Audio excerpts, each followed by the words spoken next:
Hi hello everyone, అందరూ బాగున్నారా? ఎలా ఉన్నారు? మేమైతే ప్రెజెంట్ వచ్చేసేసి ఉజ్జయిన్లో ఉన్నామండి. ఫస్ట్ మీ అందరికీ కూడా చాలా థ్యాంక్స్ అండి, ఎందుకంటే మన ఛానల్ వచ్చేసేసి 1.5K అయితే కనుక రీచ్ అయిపోయింది అనమాట. మేము వచ్చేసేసి థర్స్డే నైట్ 10:30కి అయితే కనుక మేము ఇంటి దగ్గర బయలుదేరాము. మేము వచ్చేసరికి ఫ్రైడే నైట్ మిడ్-నైట్ 12 అయిందనమాట. అయితే మాకు 2కి వచ్చేసేసి దర్శనం అనమాట.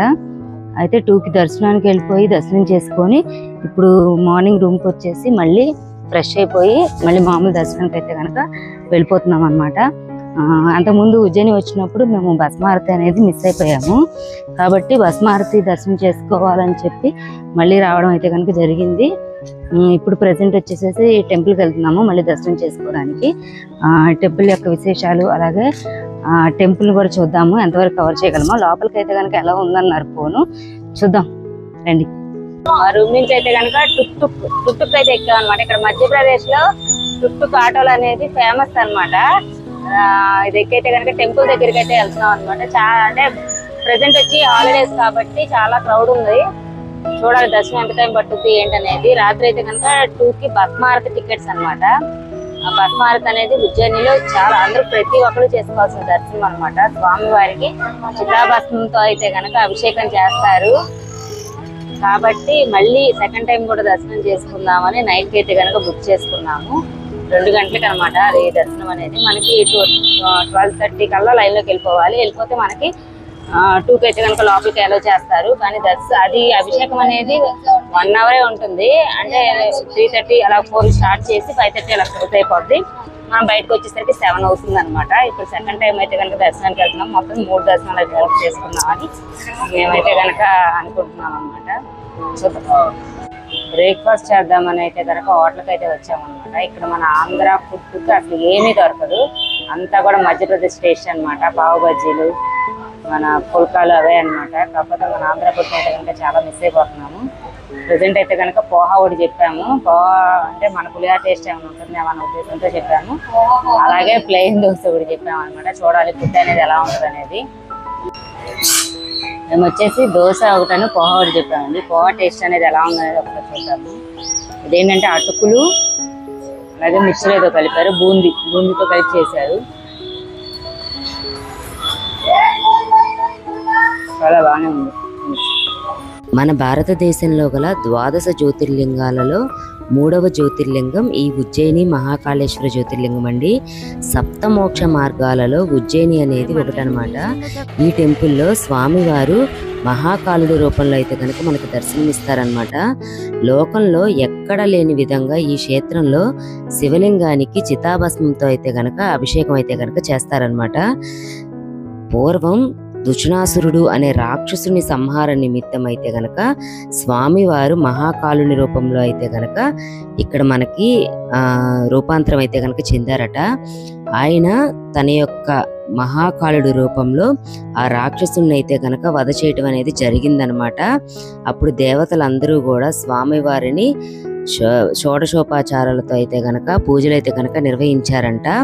ఇక్కడ భస్మాభిషేకం అనేది 2 రకాలుగా అయితే గనక చేస్తారనమాట.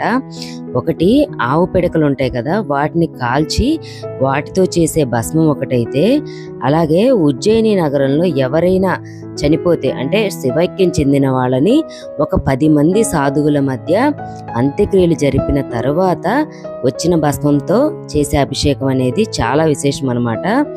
ఈ భస్మాభిషేకం కొరకు అయితే గనక చాలా మంది ఎదురు చూస్తారనమాట.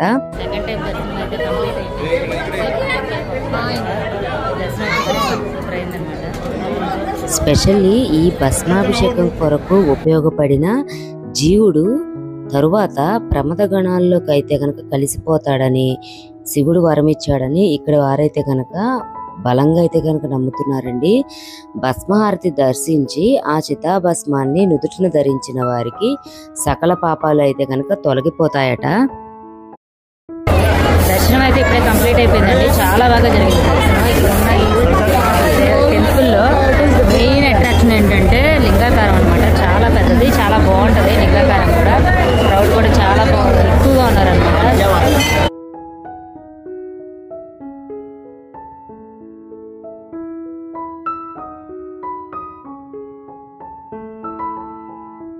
టెంపుల్ యొక్క దర్శన టైమింగ్స్ చూసుకుంటేనండి మార్నింగ్ 4కి అయితే కనుక స్టార్ట్ అవుతుంది అనమాట. అట్లాగే నైట్ 11 వరకు అయితే కనుక మామూలు సాధారణ దర్శనాలు అయితే ఉంటాయి అనమాట.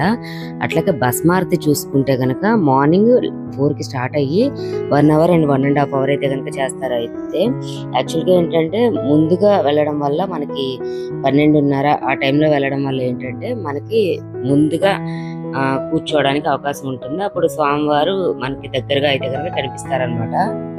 నెక్స్ట్ ఈవినింగ్ వచ్చేసి మేము మహంకాళి అమ్మవారి దర్శనానికి అయితే వెళ్ళామండి. ఇక్కడ మహంకాళి అమ్మవారి దర్శనానికి అయితే ఎంత క్రౌడ్ ఉందో చూడండి. అసలు హాలిడేస్ అవడం వల్ల ఫుల్ క్రౌడ్ ఉందన్నమాట. మేము వెళ్ళే టయానికి అమ్మవారికి అయితే కనుక నైవేద్యం పెడుతున్నారు కాబట్టి మేము 1.5 అవర్ దాకా మేమైతే వెయిట్ చేయడం జరిగింది. కానీ చాలా బాగుందండి నిజంగా చూడడానికి, వాళ్ళ వాయిద్యాలు కానీ అన్నీ కూడా.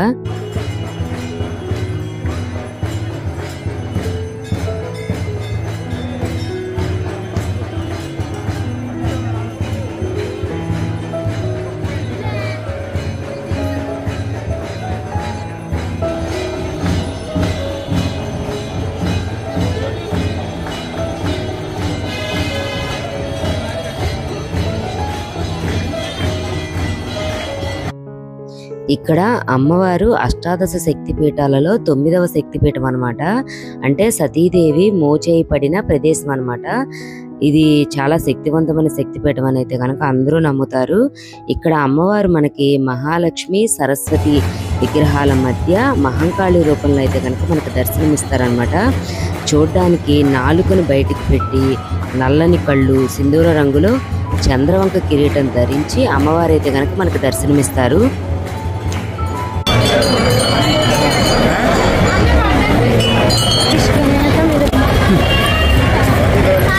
మహంకాళి అమ్మవారి దర్శనం కూడా కంప్లీట్ అయిపోయిందండి. కంప్లీట్ చేసుకుని మేమైతే రూమ్కి అయితే వెళ్ళిపోతున్నాము. నైట్కి భస్మారతి దర్శనం అయితే మాకు బుకింగ్ అయ్యిందనమాట. కాబట్టి రూమ్కి అయితే వెళ్ళిపోతున్నాము. వెళ్ళిపోయి మళ్ళీ ఫ్రెష్ అయిపోయి దర్శనానికి అయితే వెళ్ళిపోవాలి. నెక్స్ట్ డే మార్నింగ్ వచ్చేసి మేమైతే కనుక ఓంకారేశ్వర అలాగే మమలేశ్వర జ్యోతిర్లింగాలు దర్శనం చేసుకోవడానికి అయితే కనుక వచ్చేసామన్నమాట. ఇది మధ్యప్రదేశ్లో నర్మదా నది తీరాన గల ఓంకార జ్యోతిర్లింగాలు అనమాట. ఇవన్నీ కూడా రెండు కూడా వాకబుల్ డిస్టెన్స్ లో ఉంటాయి. అంటే ఓంకారేశ్వరికి ఆపోజిట్ లో అయితే కనుక ఈ మమలేశ్వర జ్యోతిర్లింగం అనేది ఉంటుందన్నమాట. ఈ ఓంకారేశ్వరు చేరుకునే మధ్యలో నర్మదా నది అనేది ఒక పాయలాగా అయితే కనుక ఉంటుందన్నమాట.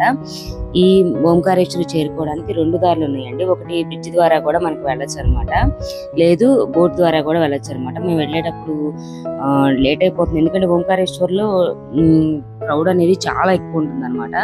లాస్ట్ టైం ఫేస్ చేసాము, మాకు 5 to 6 అవర్స్ అయితే కనుక జర్నీ పట్టింది. అందుకని చెప్పి ఎర్లీగా 4:30కే బయలుదేరి ఉజ్జయినిలో 9:30 కల్లా అయితే కనుక మేము ఓంకారేశ్వర్ అయితే కనుక చేరుకున్నాము. ఇప్పుడు మీరు చూస్తుంది ఓంకారేశ్వర్ బ్రిడ్జ్ అనమాట. అంటే నది పైన నిర్మించిన బ్రిడ్జ్. అటువైపుకి వెళ్ళడానికి కింద వచ్చి బోట్స్ ఉంటాయి. ఎవరి వీలుని బట్టి వాళ్ళైతే కనుక ప్రిఫర్ చేస్తారనమాట. కానీ బ్రిడ్జ్ మీద ఎక్స్పీరియన్స్ బాగానే ఉంది, ఎందుకంటే మన నది వ్యూ కూడా చక్కగా చూడొచ్చు అనమాట. చుట్టూ చాలా బాగా కనిపిస్తుంది. మేము వెళ్ళేటప్పుడు అయితే కనుక బ్రిడ్జ్ మీద అయితే కనుక వెళ్ళాము, వచ్చేటప్పుడు అయితే కనుక బోట్ ద్వారా అయితే కనుక ఇటువైపుకి అయితే కనుక వచ్చామన్నమాట. ఇది చూసుకున్నట్టయితే కనుక మీకు నది వ్యూ అనమాట. యాక్చువల్గా మేము అనుకుంది ఏంటంటే, మేము 4:30కి బయలుదేరాం కదా, ఎర్లీగా వచ్చేసాం కదా, అంత క్రౌడ్ ఉండదని అయితే అనుకున్నాము. కానీ బ్రిడ్జ్ వరకు అయితే కనుక లైన్ ఉందండి. చూసి అయితే షాక్ అయిపోయాం అనమాట. వెంటనే ఆన్లైన్లో అయితే కనుక టికెట్స్ బుక్ చేసాము. బుక్ చేసి లోపలికైతే దర్శనానికి వెళ్ళిపోయాము. మాకు ఒక 15 to 20 minutes అయితే కనుక దర్శనం పట్టింది. చూడండి, క్రౌడ్ అయితే కనుక చాలా ఉందన్నమాట. దర్శనం అయితే కనుక చాలా బాగా జరిగింది. లోపల ఫోన్ అనేది ఎలా ఉందండి, లోపలికి ఫోన్ తీసుకెళ్ళచ్చు. కానీ మనం అక్కడికి వెళ్ళాక మనం దేవుడి దర్శనానికే ఎక్కువ ప్రిఫరెన్స్ ఇస్తాం కదా, ఆ విధంగా నేనైతే వీలైనంత వరకు అయితే షూట్ చేశాను. కానీ దగ్గరికి వెళ్ళాకైతే కనుక స్వామివారి దర్శనం అయితే కనుక చేసుకున్నాము. అట్లాగే దర్శనం చేసుకుని బయటకైతే వచ్చేసిన తర్వాత బోట్ ద్వారా అయితే కనుక మేము మమలేశ్వర జ్యోతిర్లింగానికి అయితే వెళ్ళడానికి అయితే వచ్చేసాము. నది వ్యూ అయితే చూడండి, చాలా బాగుంటుందండి. వాటర్ కూడా చాలా లోతుంటుంది అనమాట. ఈ నది కూడా, ఈ నది అనేది చాలా పవిత్రమైన నదిగా అయితే కనుక చెప్తారనమాట. ఈ ఓంకారేశ్వర జ్యోతిర్లింగం అనేది 4 అంతస్తులుగా ఉన్నటువంటి టెంపుల్ అన్నమాట. కింద గ్రౌండ్ ఫ్లోర్ లో వచ్చి ఓంకారేశ్వరుడు, అలాగే ఫస్ట్ ఫ్లోర్ లో వచ్చి మహాకాళేశ్వరుడు అయితే కనుక ఉంటాడనమాట. మిగిలిన అంతస్తులు అన్నిట్లో కూడా ఈ దేవాలయం యొక్క ఉపాలయాలు అయితే కనుక ఉంటాయి. ఇక్కడ విశేషంగా లింగాకారానికి మధ్యలో అయితే కనుక ఒక చీలిక ఉంటుందంట. ఆ చీలిక ద్వారా ఏంటంటే అభిషేకించిన జలం అనేది నర్మదా నదిలో అయితే కనుక కలుస్తుందన్నమాట. ఈ అభిషేక జలం కలవటం వల్ల ఈ నర్మదా నది అనేది అతి పవిత్రమైనది అనేది ఇక్కడ వారైతే కనుక నమ్ముతున్నారు.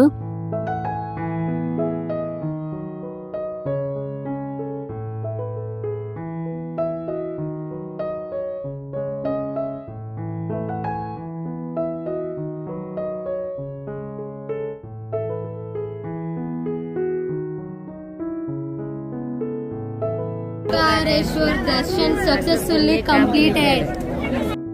తర్వాత మా వాళ్ళు వచ్చేసేసి నదిలో అయితే కనుక కాసేపు అయితే ఆడుకున్నారు.